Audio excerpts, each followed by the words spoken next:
ओम नमो भगवते वासुदेवाय. श्लोक 18 आणि 19. ज्ञानैज्ञेयं परिज्ञाता त्रिविधा कर्मचोदना. करणं कर्म कर्तेति त्रिविधः कर्मसंग्रहः. ज्ञानं कर्म च कर्ता च त्रिधैव गुणभेदतः. प्रोच्यते गुणसंख्याने यथावच्छृणुतान्यपि. शब्दार्थ. ज्ञाता, ज्ञान आणि ज्ञेय या 3 प्रकारच्या कर्माच्या प्रेरणा आहेत आणि कर्ता, करण तसेच क्रिया हे 3 प्रकारचे कर्मसंग्रह आहेत. गुणांची संख्या सांगणाऱ्या शास्त्रात ज्ञान, कर्म आणि कर्ता हे गुणांच्या भेदाने 3 प्रकारचेच सांगितले आहेत. तेही तू माझ्याकडून नीट ऐक. शब्दार्थ. जसे 17व्या अध्यायात यज्ञ, दान आणि तप याचे गुणानुसार प्रकार सांगितले, तसे ज्ञान, कर्म आणि कर्ता यांचे गुणानुसार प्रकार आहेत. ज्ञाता म्हणजे जो येथे ज्ञान मिळवण्याची धडपड करत आहे तो म्हणजेच माणूस, म्हणजेच कर्ता. ज्ञेय म्हणजे जे जाणून घेण्यासारखे आहे ते म्हणजे विषय. कर्म म्हणजे करायचं काय ते. ज्ञान म्हणजे त्या त्या विषयांची माहिती होणे, जे झाल्याने म्हणजेच तो विषय पूर्णपणे आकळल्याने ज्ञानाची धाव आणि हाव शमते, म्हणजेच अनुभव. आंबा खावासा वाटतो म्हणजे आपण ज्ञाता. आपण चौकशी करतो तो कुठे मिळेल, भाव काय इत्यादी, हे झाले ज्ञेय. आंबा खाल्ल्यावर तो कसा आहे हे त्याची चव कळते, हे झाले ज्ञान. कोणी बोलत असेल त्याबद्दल उत्सुकता वाटली की झाला ज्ञाता. लक्ष देऊन ऐकलं किंवा जाऊन विचारलं की झालं ज्ञेय. कशासाठी बोलत आहोत हे कळलं की ज्ञान. ज्ञाता म्हणजे जीव, ज्ञेय म्हणजे उपासना आणि ज्ञान म्हणजे ब्रह्म. ते कळते तो खरा ज्ञानी, बाकीचे नुसते प्रवासी. हे खरे ज्ञाता, ज्ञेय, ज्ञान, बाकी नुसतं व्याकरण. नामाचा महिमा सांगताना तुकाराम महाराज म्हणतात, झाले रामराज्य काय उणे आम्हासी. धरणी धरी पीक गायी वोळल्या म्हैसी. राम वेळोवेळा आम्ही गाऊ ओविये. दडिता कांडिता जेविता गे बाईये.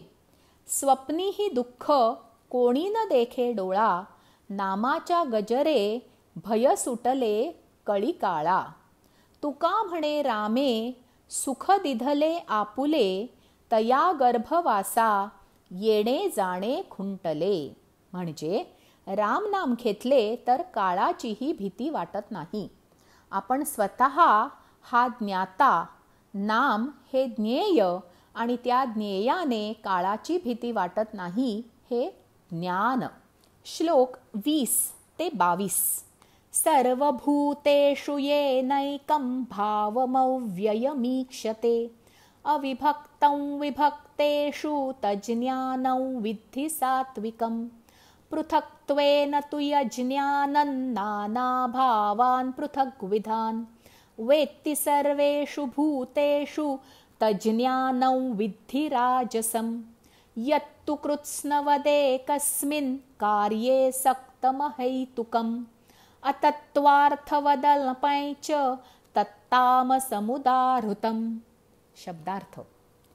ज्या ज्ञानामुळे माणूस निरनिराळ्या सर्व भूतांमध्ये एक अविनाशी परमात्म भाव विभागरहित समभावाने भरून राहिला आहे असे पाहतो, ते ज्ञान तू सात्विक आहे असे जाण. परंतु ज्या ज्ञानाने मनुष्य सर्व भूतांमध्ये भिन्न भिन्न प्रकारचे अनेक भाव वेगवेगळे जाणतो, ते ज्ञान तू राजस जाण.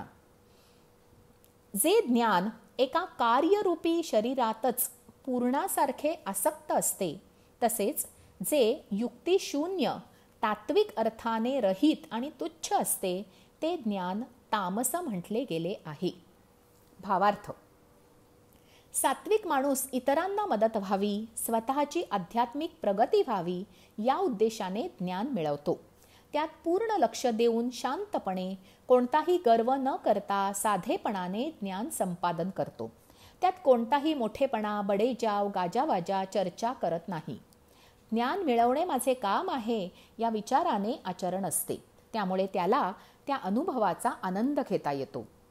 राजस माणूस कोणतेही कौशल्य मिळवताना त्याचा स्वतःला काय उपयोग आहे याचा विचार करतो, जसे पैसे, प्रसिद्धी, मान किंवा अशा इतर गोष्टी.